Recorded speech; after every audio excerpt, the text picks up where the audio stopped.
नमस्कार, मैं हूं श्वेता सिंह।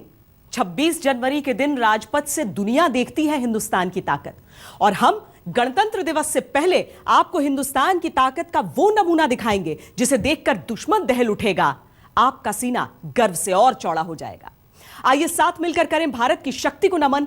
आज बात उस हथियार की जो भारत का महाअस्त्र है।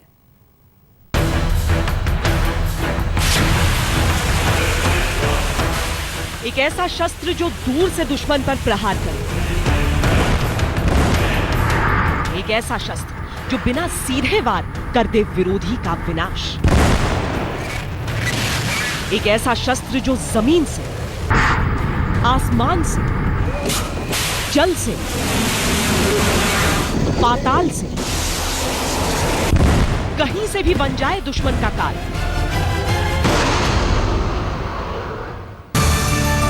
मिसाइल तकनीक की दुनिया में आज हिंदुस्तान की ताकत अगर दुनिया मानती है तो उसकी सबसे बड़ी वजह है ब्रह्मोस। ब्रह्मोस ही है भारत का ब्रह्मास्त्र। आपको मालूम है कि हमारे देश ने मिसाइल्स के ऊपर कितनी तरक्की की है। आज हम क्षमता रखते हैं, वर्ल्ड की काबिलियत जो सबके पास है वो हमारे पास भी है। और इसके आर्किटेक्ट आपको मालूम है लेट प्रेसिडेंट अब्दुल कलाम साहब थे, और उसके आपको मालूम है कि शायद मिसाइल की तरक्की भारत में सबसे ज़्यादा अच्छी हुई है। तो we are very confident of our missile strength.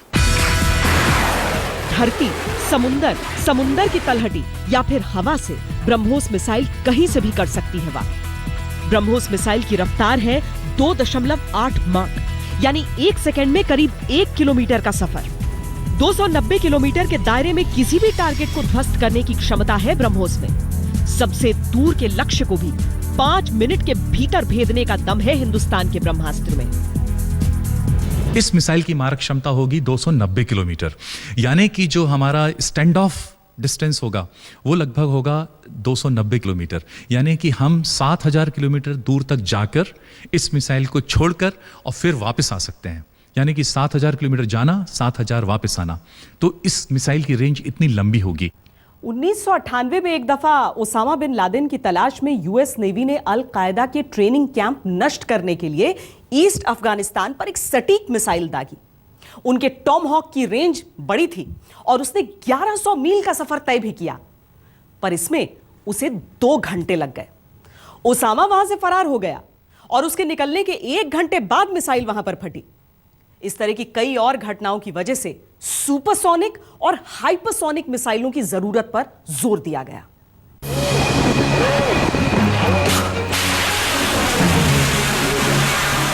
BrahMos दुनिया की सबसे तेज क्रूज मिसाइल है। कई देश इस ताकत को हासिल करने की कोशिश में हैं।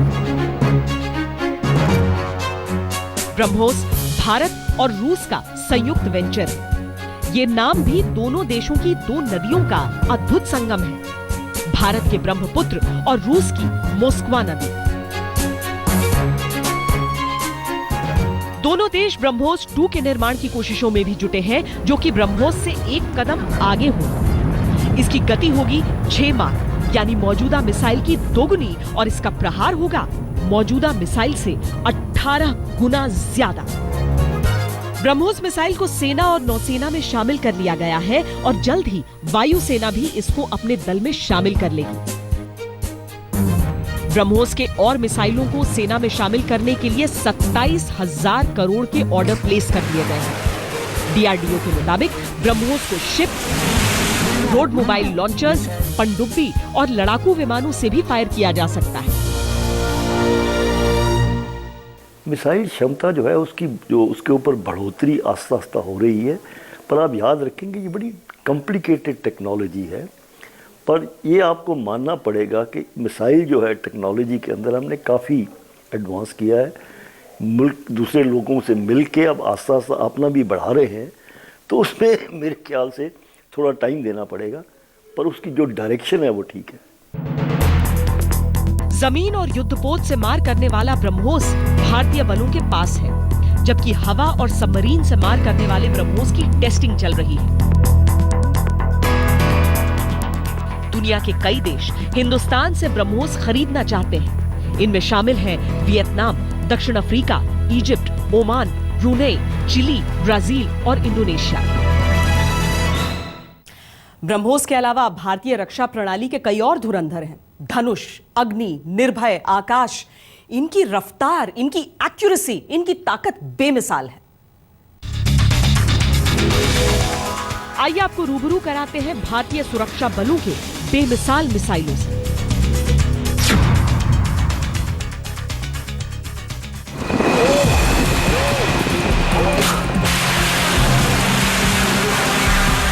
जमीन से जमीन या समुद्र से समुद्र में 350 किलोमीटर की मारक क्षमता वाला न्यूक्लियर वॉरहेड ले जाने में सक्षम धनुष को हाल ही में नौसेना में शामिल किया गया है। धनुष का निर्माण integrated guided missile development programme के तहत डीआरडीओ ने किया है। धनुष की मदद से भारतीय नौसेना अपने टारगेट को मिनटों में खत्म कर सकती है। एंटीशिप वेपन के साथ साथ धनुष जमीन पर भी दुश्मन को धूल चटा सकता है।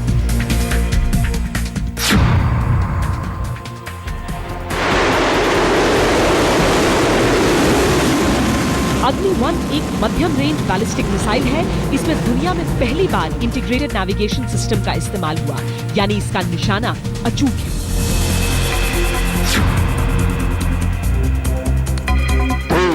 सोलह टन वजन वाले अग्नि 2 की लंबाई 20 मीटर है। जमीन से जमीन मार करने वाले अग्नि 2 की रेंज 2500 किलोमीटर है और ये अपने साथ 1000 किलो का विस्फोटक ले जा सकता है। सिर्फ 15 मिनट में ये मिसाइल रेडी टू फायर की स्थिति में आ जाता है।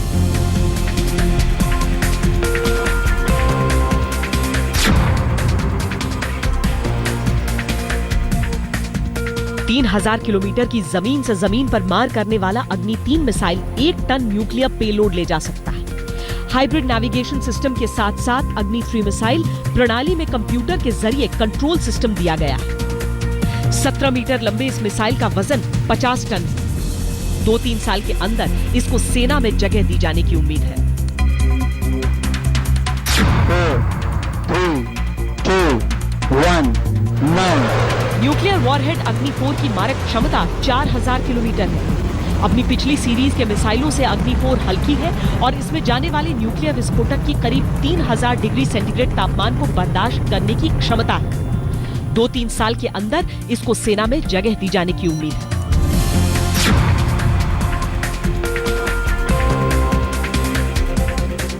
जमीन से जमीन पर मार करने वाले अग्नि 5 कुछ ही मिनटों में हमले के लिए तैयार हो जाता है। अग्नि 5 को रोड मोबाइल लॉन्चर से 5000 किलोमीटर दूर बैठे दुश्मन के ठिकाने पर गिराया जा सकता है। अग्नि सीरीज में अग्नि 5 सबसे एडवांस्ड वर्जन है। 17.5 मीटर लंबाई और 2 मीटर चौड़ाई वाले अग्नि 5 1 टन से ज्यादा न्यूक्लियर वॉरहेड दुश्मन के ठिकाने पर बरसा सकता है। अग्नि 5 बनाने के साथ ही भारत की गिनती अमेरिका, रूस, चीन, ब्रिटेन और फ्रांस जैसे देशों में होने लगी है, जिनके पास ऐसे मिसाइल पहले से ही मौजूद हैं। जितने भी ये मिसाइल्स अभी तक सर्विस में इंडक्ट हुए हैं, उनके सक्सेसफुल ट्रायल हो चुके हैं और ट्रायल सक्सेसफुल हुए हैं। जो सक्सेसफुल ट्रायल हुआ है वही सर्विस में शामिल किया गया है। तो मैं समझता हूँ इसमें किसी देशवासी को कोई शक या आशंका नहीं होनी चाहिए कि हमारी मिसाइल कैपेबिलिटी इस समय आधुनिक है, मॉडर्न है। साल 2015 मिसाइल टेक्नोलॉजी के लिहाज से बेहद अहम साल रहा।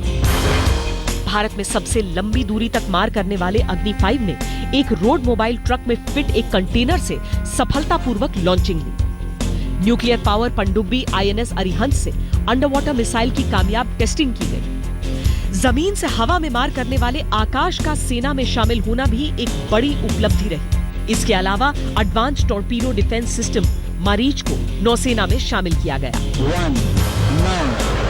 लेकिन कामयाबियों के पीछे कुछ नाकामियां भी रही, जो रक्षा विशेषज्ञों और वैज्ञानिकों के लिए एक बड़ी फिक्र का सबब रही। निर्भय का लॉन्च फेल हुआ। पिछले 3 सालों में निर्भय का लॉन्च 2 बार नाकाम रहा। ये लॉन्च के बाद ही अपनी ट्रेजेक्टरी से हट गया। 700 सेकंड बाद ही मिशन को रोकना पड़ गया। इस बीच देश के मिसाइल प्रोग्राम से जुड़े लोगों के लिए बेहद दुर्भाग्यपूर्ण दिन भी आया, जब देश के पूर्व राष्ट्रपति और मिसाइल मैन कहे जाने वाले डॉक्टर APJ अब्दुल कलाम इस दुनिया को छोड़कर चले गए। लेकिन उनकी विरासत देश की ताकत के रूप में मौजूद है। बढ़ रही है। ब्रेक के बाद आपको दिखाएंगे हिंदुस्तान की बचाव प्रणाली। आप देखते रहिए आज तक। दुश्मन पर हमले के लिए हमारे पास एक से बढ़कर एक मिसाइल है, तो दुश्मन के हमलों को नाकाम करने के लिए जबरदस्त डिफेंस सिस्टम भी है। आइए एक नजर इस रक्षा प्रणाली पर भी डालें। एक मिसाइल वो होते हैं जो दुश्मन पर वार करते हैं और एक मिसाइल वो जो दुश्मन के हमलों को निरस्त करते हैं।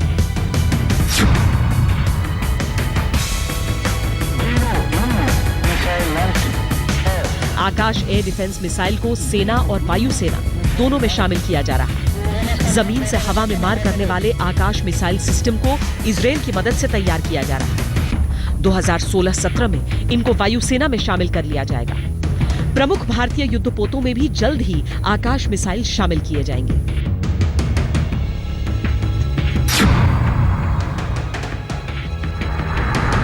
भारत के पहले स्वदेशी beyond visual range air to air missile Astra का कुछ समय पहले ही सफल परीक्षण हुआ। रेडार की मदद से चलने वाले इस मिसाइल को किसी भी मौसम में चलाया जा सकता है। हाल ही में सुखोई विमान से लाइव टारगेट पर इसको टेस्ट फायर किया गया, जो इसने सफलतापूर्वक पूरा किया। दिसंबर 2016 तक इसका निर्माण पूरा हो जाएगा।